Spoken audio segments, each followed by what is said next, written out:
Malit lang ba guys ang space nyo sa room? So, papakita ko sa inyo guys ang dapat nyong gawin para mailagay nyo, masiayos nyo lahat yung mga gamit nyo kahit na marami sila guys. So, tara guys, tingnan natin.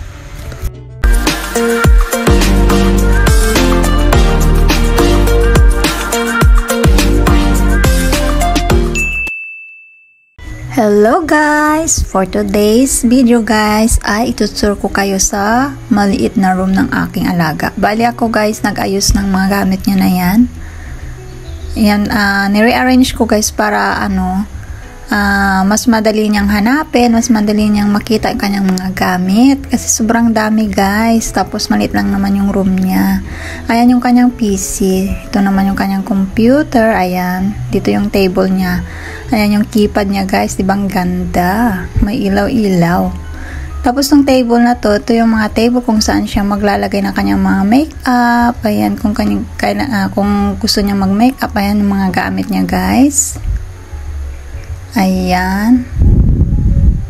Na-organize na. Ayan guys, dito yung mga tissue. Halimbawa, gusto mo ng tissue.